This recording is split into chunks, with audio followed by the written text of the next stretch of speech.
Please listen and tell me, which reading do you like better? It was a long, long time ago. The young couple knew it was time to move on to yet another crowded village. They felt sad and angry. Times had been and still were so difficult. They needed to find work because their children were hungry. What else could they do? Now that's reading number 1. Let's take a look at reading number 2. It was a long, long time ago. The young couple knew it was time to move on to yet another crowded village. They felt sad and angry. Times had been and still were so difficult. They needed to find work because their children were hungry. What else could they do? Which one did you like better, reading 1 or reading 2? What's the difference? Well, in the second reading, I worked on prolonging my vowels. I paused, and not just at the ends of sentences. I tried to make it more interesting, with expression, with feelings. Can you tell I like the second reading better? I varied the rate. I varied the volume. And I tried to color words with feelings. And what I want you to do is I want you to take out the Learn Oral Communication Quickly workbook, because we're going to be doing some exercises in this book. I'm reading on page 24. What I want to do is I want to read the directions and give an example for each of the exercises. And then these are vocal exercises which will help you sound better. And then I want you to turn off the video then and do these exercises and then come back to part 2. So let's go through. This is on page 24 in the Learn Oral Communication Quickly workbook. And what I want you to do is open up to page 24 and let's go through the exercises and let's see if you can understand the directions, which I know you'll have an easy time with. That was the first exercise. I want you to read that paragraph several times. Read it making it sound very boring, and then read it making it sound interesting. And then I want you to really think about, what did you do differently with each reading? That's number 1. Number 2, and this is still on page 24, say the following words and see if you can express the meaning of each word as you say it. So if the word is large, I don't want to just hear large. I want to hear large. Give me the feeling of the word. On page 25, number 3, this says, look in the mirror while you do this. Show the following emotions on your face and also in your voice as you say the words with feeling. So when you say the word fear, let me really hear and see fear in your voice, and let me see it on your face. It's fear, fear. Number 4, and this is still on page 25, this is an exercise in pausing. I want you to read both paragraphs aloud and pause at the slash marks. Which paragraph sounds better? Every time you see a slash mark, I want you to pause. And this is something that you'll be doing later on when we'll be reading aloud.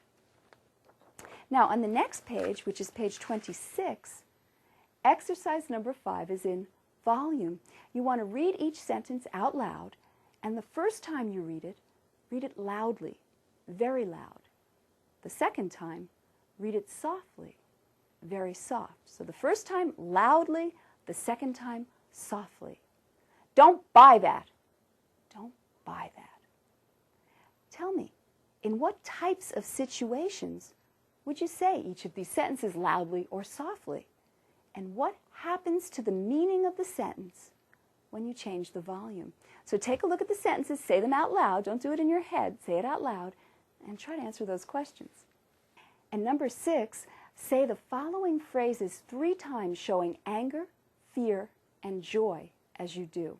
So anger, fear, and joy. What did you say? What did you say? What did you say? Anger, fear, and joy. Number 7 is, please say the following words expressing the opposite meaning. For example, say yes when you mean no. Yes. Try it. I have several words here that you can practice with. On page 28, number 8, you're going to be reading the following sentences aloud. And there are 5 sentences that you can read out loud. But when you read them aloud, I want you to try reading these sentences as if you were a troubled teenager, a contented grandparent, a famous opera singer, a sick child, a mad scientist, a frustrated child, an angry cab driver, an award-winning student, a busy veterinarian, or a loving parent. And number 9 is similar. There's one phrase, and it's, I believe you are correct. That's the phrase. And I want you to read it as if you were a middle-aged secretary who's nervous, a scared 6-year-old boy, a kindly old neighbor, an angry customer, or a very smart instructor. And last but not least, the 10th exercise is in rate. I want you to read aloud the following sentences. First, read each very quickly and then very slowly. Which sounds better? Where are you going? Where are you going? So practice, practice. There's lots of practice. And please come on back after you finish practicing, because what I'd like you to do is come on back for the second part of this video where we're going to be using the skills that you have just practiced. So practice and come on back.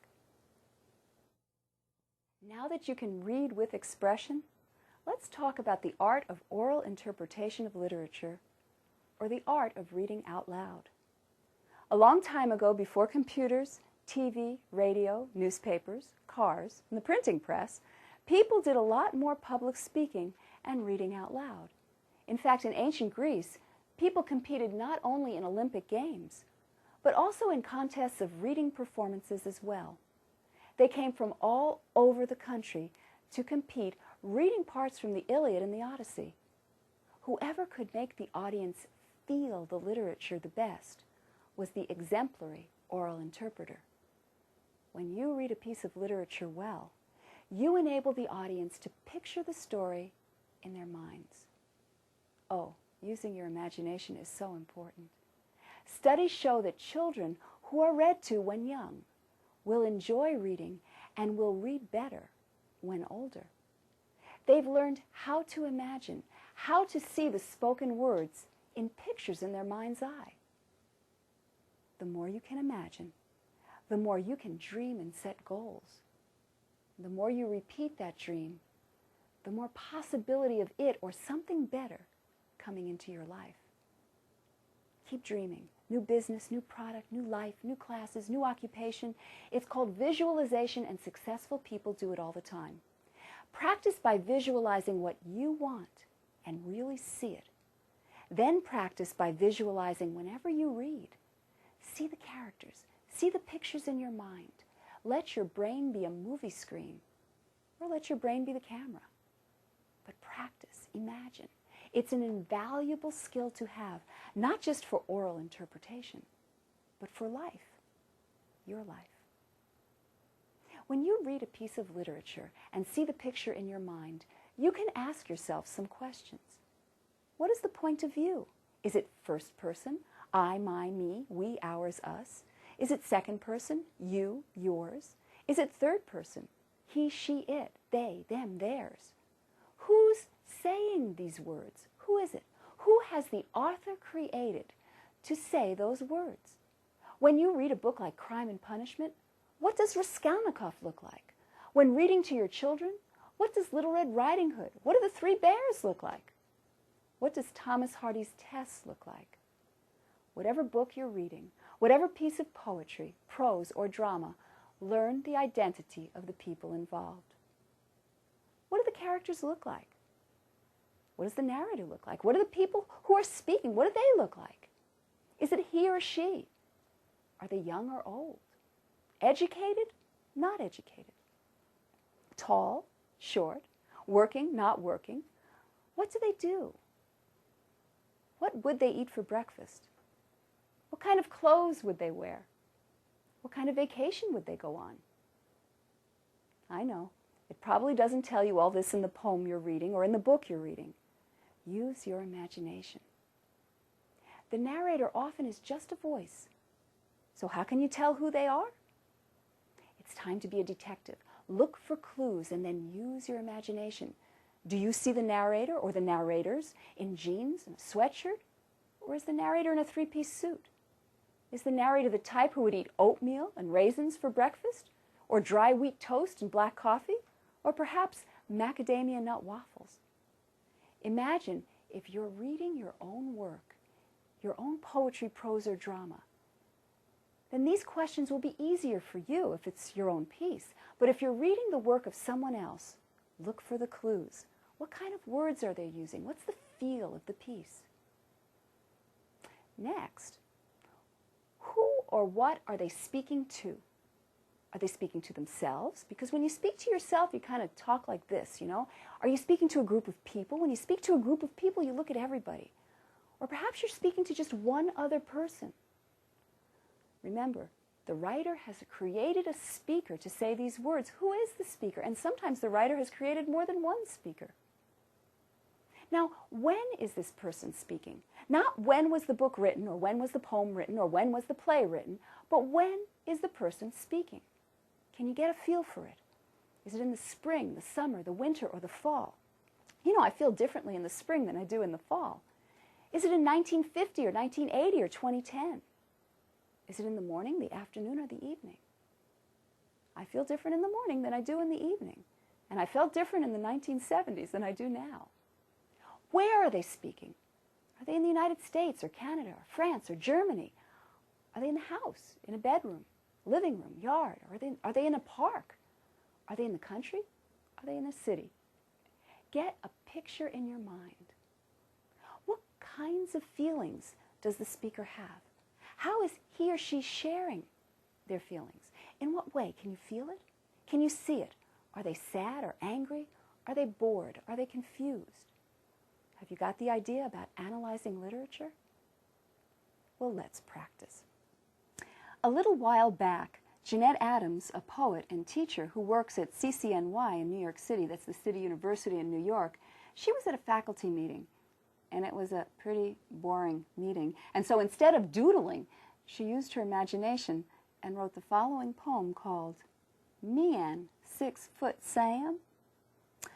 Oh, big mouth Bessie went and told my daddy I was drinking peach wine with a boy from town. That big mouth heifer must have been hot, 'cause it wasn't her under the dogwood tree. Just me and 6 Foot Sam. My daddy was mad, wouldn't speak to me for a good while, then come asking where I got them flowers from. Shoot, I picked 'em from the field and put 'em in that green jug. Now, I'm sure glad he didn't ask me where I got the jug. 6 Foot Sam, give it to me after we finished the wine. Oh, Lord, have mercy, that man is fine. Got hair all up under his chin, big straight teeth with an easy grin. Oh, raisin eyes and a bulldog nose. He's right clean, but don't fuss about clothes. Got hands so long, you gotta hold 'em. So bold, you gotta help him. Lips so loud, you just gotta kiss him. Oh, 6 Foot Sam is a mighty fine man. Guess you better ask my daddy for this young gal's hand. Now, let's analyze this poem by answering the questions. I want you to think. I want you to imagine. Who's speaking? What does she look like? If you don't think it's a she, then you think it's a boy instead of a girl, well, you're off. It's a she. How tall is she? What's her weight? Is she educated? Is she not educated? Has she been to school? Is she sweet and kind? What's she wearing? What would she order for breakfast? What's her dad look like? What kind of flowers did she put in that green jug? What does Sam look like? See these characters in your mind and ask yourself another question. Who is she speaking to? Herself? A friend? A group? Remember, it's different for each one. Herself, a friend, or a group.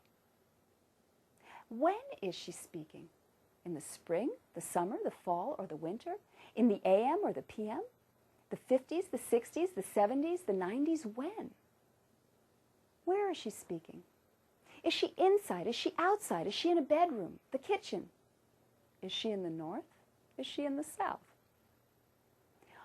What kinds of feelings does she have? Remember to analyze your poem to get close to the speaker's feelings. When you feel close to your speaker's feelings, then your audience will see the picture in your mind and will feel how the speaker is feeling. Now, whenever you pick a piece of literature, it's important to analyze. Ask those questions. And then you need to get ready for performance. What do? You get yourself a binder, and you want to make sure that you print out the words in large print. The larger the better, because sometimes when you're looking at something in a binder, if it's very small, you have to go like this. It's hard to see. It's nice if you have a music stand rather than a lectern. If you have a music stand, you can put your binder on the music stand, and then you have more room to move with your hands. Better than a lectern. A lectern sometimes is too big and it hides your body. You want to make sure that you pick an interesting selection. Now, when you make out your script, you can put slash marks to remind yourself to pause. You can put notes in the margin. And again, as you analyze your piece, remember to say the words as you feel the speaker would say. Don't memorize. Practice and practice and practice. The more you read it out loud, the more you practice, the more you get into the feelings, the better you get to know the piece, and pretty soon you'll know it. Remember to let your hands speak too. So it's really important that the more you let your hands speak, the more you get your message across, or let's put it this way, the poet or the writer's message across. A very long time ago, when people rehearsed literature readings, they did it in bamboo structures that were round, and you were given a script, and on top of your words they had a little mark which showed where you were supposed to put your hands. So when people studied this kind of thing, everybody was making the same hand gestures to the same words. Now, I have to tell you, we don't do that anymore. Now we can make all of our own hand gestures. So let them go. They're individualized. And remember also, as you practice, practice to give eye contact. When you're reading something, it's a barrier. And the more you practice, the more you know it, the more that you can give eye contact to the audience. So practice, practice, practice. You want to make sure you analyze your piece of literature and then really get into the feelings of the character. Questions you can ask yourself: did you capture the feelings that are intended to be portrayed in this piece? Is it revealed in your tone of voice? You want to think of your favorite author, playwright, or poet and pick a poem or a paragraph or a section from a play and practice these techniques. Use vocal variation. Pick a short piece. Make sure it has a feel for a beginning or middle or an end, or perhaps just a section from a middle, but something that you can give a little introduction to. If you pick a piece with more than one character, you're going to have to perhaps use some different hand gestures or some different voices.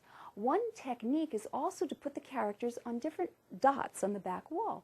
If there were perhaps two characters in your piece, perhaps you'd put one on one dot there and one dot there, all the way on your back wall. Not exactly in the middle, but kind of towards the right and left of the middle. And every time you spoke as one character, you would look at that one dot there, every time. Now perhaps you could give that character maybe a little bit higher a voice, a different kind of a voice, a little bit higher, and perhaps they'd have a certain hand gesture.